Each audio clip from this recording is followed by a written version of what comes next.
How's it going, everyone? Equinox Phoenix here, and today we are going to review Pokemon Brilliant Diamond and Shining Pearl. I have just finished the game, and as always, we'll be reviewing it with the game on what it actually is, not what we wish it to be, or what it could be on another platform. It is a Nintendo Switch game marketed towards children. We will be reviewing it as such. Where to begin? Pokemon Brilliant Diamond and Shining Pearl are the near one-to-one faithful remakes of Pokemon Diamond and Pearl on the Nintendo DS. The story is the same. There's like nothing different. The teams are pretty much the same, with the exception of now like the important trainers have items, and their sets are like very hyper competitive, like, which is a problem. A lot of people be like, well, John, how is it a problem that they have hyper competitive sets? The problem is this is a children's game. The difficulty is not good for children. They are gonna hit the first gym, maybe the second. The teams will be like too much, and they'll quit, and they'll probably never play a Pokemon game again. This is bad on Ilka because if I go back and check Sword and Shield, you know what? We're gonna check Sword and Shield right now. I can show you guys. Video games, Sword and Shield. If I check the gym leaders in Sword and Shield, right?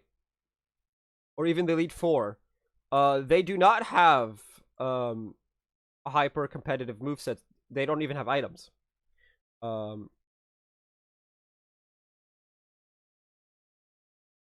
see right here, no items on the first gym. If I was to go to the last gym, as you can see, no items, no items, no items, no items, no items, and no items. It is a children's game. It should not have excruciating difficulty for a child. This is a problem that Ilka introduced for this game, and as such, I got a dock points for it. The Elite Four is the same. I'm not gonna pull it up. I I don't know what got into Ilka's head. A lot.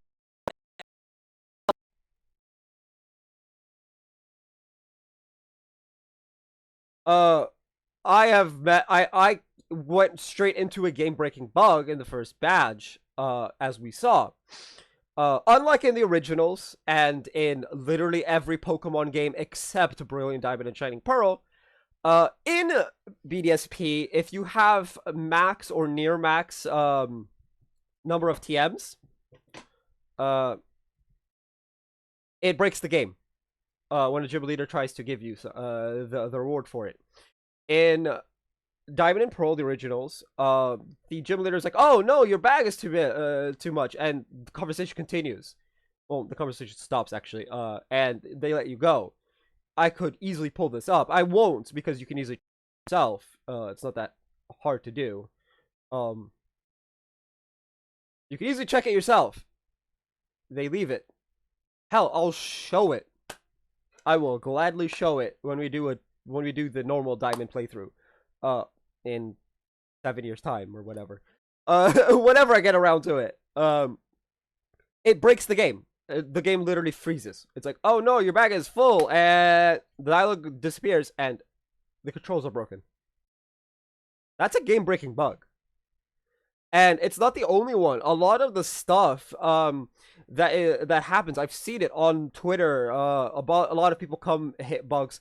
I cheesed the seventh gym puzzle, as we saw. You just go straight and you just keep trying to force your way up, and boop, suddenly you're up on the platform. You don't have to do the puzzle. That's not game breaking, but that shouldn't be there. I am pretty sure the originals didn't have that. No game with ice puzzles has that ability. Although to be fair, this is the first time ice puzzles have been brought back. At the end of the day, this game has a lot of bugs. The difficulty is dialed up to 100 for no reason whatsoever. Like, I understand if it's Battle Tower and you dialed up the thing to 100, no kid is gonna go to the Battle Tower. Be realistic. Like, okay, not no kid. No normal kid. I did. I beat the Battle Frontier Emerald with my fucking story team. But I'm a weirdo. The difficulty's dialed up to 100. Literally, I had a friend who gave up at the champion battle because of how hard it was. It just like, fuck it. Like, as I was saying in the last episode, she just said fuck it and stopped playing. She went back to Sword and Shield. Dynamax Adventures, the most boring content Pokemon has ever introduced, is better content than the difficulty spike in this game. Like, it's literally like normal. Suddenly, it's normal difficulty. It's like, oh, this is to be expected, and suddenly the difficulty suddenly spikes up to 100 in the first badge. It's like, excuse me, what the fuck? Now, this isn't a Game Freak issue. This is an Ilka issue. They fucked up. Game Freak was like, here, make the game for us so we can focus on Legends Arceus. And then they fucked up the game. Because they introduced bugs. Not, oh, let's keep the glitches that were in the original game in the game. You know, for faithfulness. And my lord, frame rate just dropped to nothing. That's funny. But they introduced bugs into the game. What? People out there, you know, the chuds, you know, who know nothing about game dev and really anything, be like, oh, Game Freak is lazy. Look at all this look at this tree texture that was purposely done that way so we could get more eyes on the game. Yeah, that tree texture in Sword and Shield, it looks like that on purpose so that people would put more eyes on the game. And it worked. A lot of people bought the game just to screenshot that one singular tree texture and be like, oh my god, look how lazy Game Freak are. They're not lazy. They're doing the best they can with the money that they make from the games. You want the games to be, you know, badass open world type games. You have to buy like 1 billion fucking copies of the game. You got $60 billion? Cause, unless you match the merch sales, they're not putting billions of dollars into the games. Let's also take into fact that the Switch is literally the handicap of handicaps. The hardware is not good.